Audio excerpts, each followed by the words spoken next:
各位觀眾大家好，歡迎你哋繼續收睇香港新聞連線。今日由海晴繼續為大家帶嚟外國專欄，就係《華爾街日報》專欄。忘卻經濟學嘅共和黨人，呢啲參議員最好揾翻舊嘅信仰。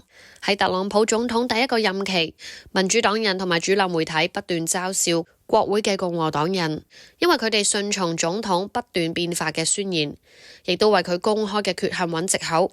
喺左派嘅眼裏面，共和黨成員係總統嘅奴才，對佢順從無邊無際。但係正如宇宙正義所示，呢啲嘲笑者好快面臨自己嘅考驗，就係佢哋會唔會坦率咁樣去談論自己黨嘅領袖呢？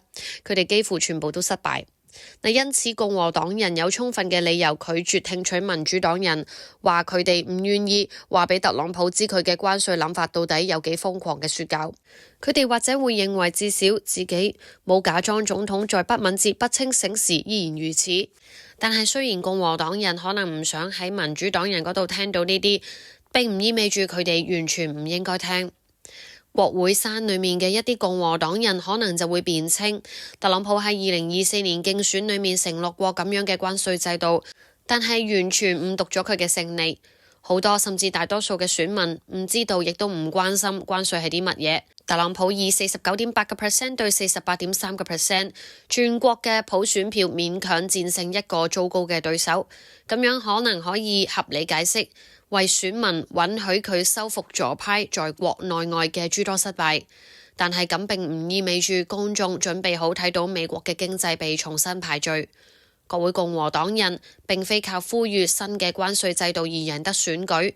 一個共和黨官員可能支持對於某種特定嘅進口商品徵稅，而另一個就可能認為某國嘅不公平貿易行為，通常就係講緊中國，應該通過對等嘅關稅懲罰。但係直到最近，所有地方嘅共和黨人都明白關稅同埋其他中央計劃嘅形式一樣，係一種稅收，會為所有人帶嚟一連串有害嘅後果。呢一切由2016年特朗普贏到總統選舉嘅時候開始改變。眾議院同埋參議院嘅共和黨人好難被期待公開譴責佢哋黨嘅領袖，因為佢接受咗佢哋長期反對嘅政策。佢哋軟化並扭曲自己對於貿易嘅睇法，最終適應咗特朗普堅信其他國家，包括貧窮國家，幾十年嚟一直喺度敲詐美國呢個嘅觀點。等我哋聚焦喺參議院，2011年嘅時候，國會通過從哥倫比亞、巴拿馬仲有韓國嘅自由貿易協定，只有一名嘅共和黨人緬因州嘅參議員斯諾對於其中任何一項嘅協定投咗反對票，最後佢喺2013年就離任。17名投贊成票嘅參議員到今時今日仍然在任。當時嚟自奧克拉荷馬州嘅蘭克福德，佢就表示自己支持自由貿易作為一種無成本嘅經濟解決方案，能在美國創造就業機會，無需增加政府支出或赤字。而喺星期日，呢一位蘭克福德喺 NBC 嘅會見新聞界節目裏面就被問及係咪擔心全球市場因為特朗普計劃對於幾乎每一個國家嘅進口徵收關稅而陷入混亂，佢就冷靜咁樣講，將經濟重新轉向，令到更加多嘅製造業返去美國，長遠嚟講對我哋有利。懷俄明州共和黨參議員巴拉索同樣係扮關稅係一個好主意。過去佢係眾多支持跨太平洋夥伴關係協定嘅國會共和黨人之一。呢一個協定將美國同埋11個環太平洋國家納入自由貿易協定。佢更加係支持賦予當時嘅總統奧巴馬更加快咁樣向國會提交自由貿易協定進行表決嘅權力。而喺特朗普第一個任期，巴拉索對於自由貿易嘅立場變得低調。喺2018年連任嘅競選裏面，佢同特朗普嘅關稅保持距離。喺懷俄明呢一個極紅嘅州，咁樣並唔容易。但係嗰個只係過去。喺星期日嘅時候，佢就喺福克斯新聞上面話：我好欣賞總統喺關稅上面嘅作為，特別係喺我哋懷俄明州。對牛肉同埋養牛業者嚟講，佢哋話一早應該咁啦。懷俄明州以牛肉出口作為聞名，而唔係鋼鐵或者係鋁。猶他州嘅共和黨參議員麥克里亦都曾經係自由貿易益處嘅擁護者，佢亦都投票支持同哥倫比亞、巴拿馬同埋韓國嘅貿易協定。佢對於保護主義心態嘅批評係多同埋值得尊敬，但係而家呢，佢就話：如果我係對於美國設有關稅嘅外國政府領袖，我會急住簽署自由貿易協定，就好似一啲國家已經做緊。隨住多米諾骨牌倒下，我樂觀認為美國人最終會享有比以往更加自由嘅貿易。作者敬佩佢嘅樂觀，但係好難想像特朗普嘅目標係更加自由嘅貿易，而唔係一個封閉、自給自足嘅美國。參議員嘅新成員亦都係覺得放棄咗對於關稅嘅早期懷疑。斯科特喺2011至2019年擔任佛羅里達州嘅州長。喺奧巴馬第一個任期，佢支持同哥倫比亞、智利、巴拿馬嘅自由貿易協定，唔止一次加入前往呢啲國家嘅貿易代表團。而佢喺呢段嘅光榮紀錄喺2016年特朗普贏得共和黨提名嘅時候慢慢開始模糊。喺嗰年嘅黨大會上面，斯科特宣稱：我哋需要一位能夠將美國工作帶返去美國嘅總統。大概係指嗰啲喺佢更新觀點裏面被運往哥倫比亞、智利和巴拿馬嘅工作。有趣嘅係，斯科特喺貿易自由化上面嘅盟友係現任國務卿盧比奧，當時嘅佛羅里達州初級參議員。佢嘅貿易同埋產業嘅政策觀點似乎喺2016年嘅選舉夜開始轉變。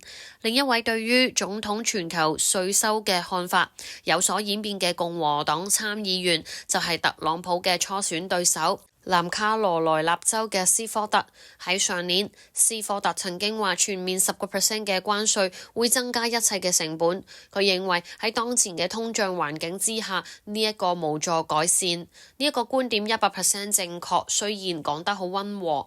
而目前斯科特保持沉默，但係時間已經唔多。事實上，參議員共和黨亦都係充斥住一啲人，就係無論佢哋公開或者唔講啲乜都好，喺經濟問題上面擁有一定嘅常識。佢哋知道關稅通過引發嘅報復，溺愛國內產業同埋疏遠盟友去傷害實施國。目前尚未清楚佢哋會唔會認為市場會持續崩潰同埋伴隨嘅經濟混亂足夠毀滅性，去拯救總統停止執行佢最糟糕嘅想法。以上係今日嘅外國專欄。各位觀眾，唔知你哋聽得明幾多，又或者你哋認唔認同作者所講啦？不妨將你嘅意見諗法喺下邊留言話俾我哋聽。到底特朗普加關稅係對還是錯呢？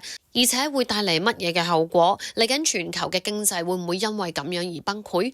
大家有咩諗法？多謝你哋嘅收聽，稍後時間我哋會有其他嘅新聞。如果你未訂閱嘅話，記得開返個鐘仔，咁下次嘅影片就唔會錯過啦。我哋稍後再見啦。1週年慶典，潮貓貓開業1週年啦！我哋推出週年優惠，日本岩手縣澳陸牛 A5 一口牛粒，岩手縣嘅豐富食材離唔開山同海嘅資源，其中岩手縣嘅水質極優，屬日本名列前茅嘅名水，水源係礦物質含量少嘅超軟水，農夫對加速嘅飼料同飲水傾注全心，令岩手縣嘅牛得到最天然嘅飼養環境，造成咗岩手縣肉質細嫩柔軟，雪花狀油脂分佈均勻。